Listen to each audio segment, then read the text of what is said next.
കളങ്കാവൽ മമ്മൂട്ടി പ്രതി നായകനും വിനായകൻ നായകനും ആയ ഗംഭീര സിനിമ. ഈ സിനിമ വെള്ളിയാഴ്ച റിലീസ് ചെയ്യുമ്പോൾ ആരും തന്നെ മമ്മൂട്ടി കമ്പനി ഉൾപ്പെടെ മലയാളത്തിൽ ഒരു പ്രശ്നം ഗംഭീര സിനിമയായിരിക്കും, അല്ലെങ്കിൽ അഭിനയം കൊണ്ട് ഗംഭീരമായിരിക്കും എന്നുള്ള കളക്ഷനിലൊന്നും ഒരിക്കലും പ്രവചിക്കാൻ പറ്റാത്ത ചിത്രമായിരുന്നു. വെള്ളി ശനി ഞായർ കൊണ്ട് പൂട്ടിക്കെട്ടാവുന്ന ചിത്രമൊന്നുമാണ് സിനിമ ആരാധകരും സിനിമാ പ്രേമികളും ഒക്കെ കരുതിയിരുന്നത്. പക്ഷേ വെള്ളി ശനി ഞായറും അസാധാരണ കളക്ഷൻ കിട്ടിയപ്പോൾ സ്വാഭാവികമായിട്ട് പിന്നീട് വരുന്ന തിങ്കളാഴ്ച പടം എന്തായാലും താഴെ കൂപ്പൂന്ന് ചോദിച്ചപ്പോൾ അന്നേരവും ഗംഭീര കളക്ഷൻ, ചൊവ്വാഴ്ചയും സ്റ്റഡി കളക്ഷൻ.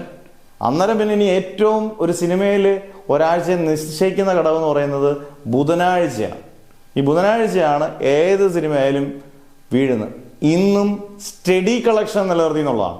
അസാധാരണ കളക്ഷനോ അതിഗംഭീര കളക്ഷനോ എന്നല്ല, സ്റ്റഡി കളക്ഷൻ നിലനിർത്തുന്നത് ലോങ് റണ്ണിന് ചിലപ്പം നേട്ടമാകാൻ ചാൻസ് ഉണ്ട്. കാരണം ഇനി വ്യാഴം വെള്ളി ശനി ഞായർ വരുന്ന ദിവസങ്ങളിൽ ഈ 4 ദിവസം അല്ലെങ്കിൽ അടുത്തൊരു 3 ദിവസം വെള്ളി ശനി ഞായർ ദിവസങ്ങളിൽ വേൾഡ് വൈഡിൽ നല്ലൊരു കളക്ഷൻ കിട്ടാൻ ചാൻസ് ഉണ്ട്.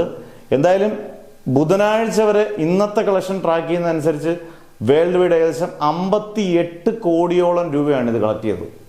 ഈ സിനിമയ്ക്ക് കിട്ടുന്ന ബമ്പർ ലോട്ടറിയാണ് കേട്ടോ.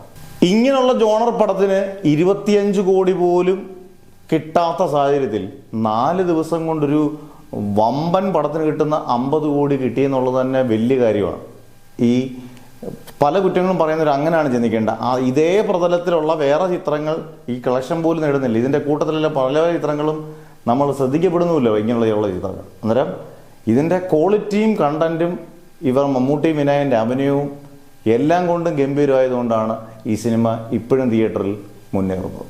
ഇനി അങ്ങോട്ട് കാരണം അത്ര ക്വാളിറ്റി ഉള്ള ചിത്രമാണ്, പക്ഷെ കളക്ഷനിൽ ഇത്രയും നേടുമെന്ന് ആരും ചിന്തിച്ച് കാണത്തില്ല.